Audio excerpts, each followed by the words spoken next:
দিনাজপুরের হাকিমপুর উপজেলার ১ নং খট্টা মাধবপাড়া ইউনিয়ন পরিষদের চেয়ারম্যান পদে দীর্ঘ জল্পনা কল্পনা অবসান ঘটেছে।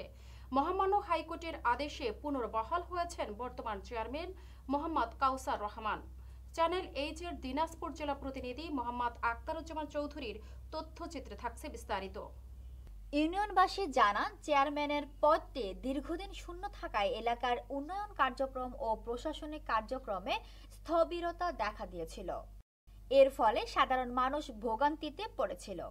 জানা যায়, ২০২৪ সালের নভেম্বরে শেখ হাসিনা সরকারের পতন এবং আওয়ামী লীগ সংশ্লিষ্ট কয়েকজন জনপ্রতিনিধির বিরুদ্ধে প্রশাসনিক ব্যবস্থা গ্রহণের পর খট্টা মাধবপাড়া ইউনিয়নের চেয়ারম্যান পদও শূন্য ঘোষণা করা হয়। চেয়ারম্যান মোহাম্মদ কাউসার রহমান চ্যানেল এইচ-কে দেওয়া এক সাক্ষাৎকারে বলেন, গত নভেম্বর ২০২৪ থেকে ২৫ সেপ্টেম্বর ২০২৫ পর্যন্ত আমাকে চেয়ারম্যানের দায়িত্ব থেকে বিরত রাখা হয়।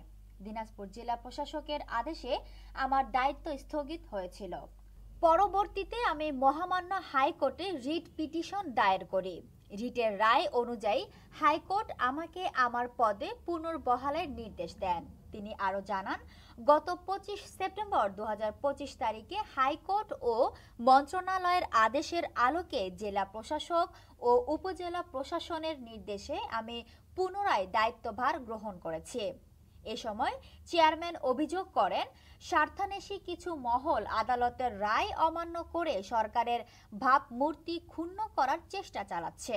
তবে হাকিমপুর থানার ওসি মোহাম্মদ নাজমুল হোসেনের দ্রুত হস্তক্ষেপে এসব অপতৎপরতা নিয়ন্ত্রণে আসে বলে জানা গেছে।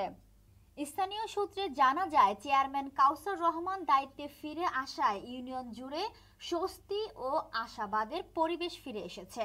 সাধারণ মানুষ আশা করছে স্থগিত থাকা উন্নয়ন কর্মকাণ্ড আবারও গতিশীল হবে।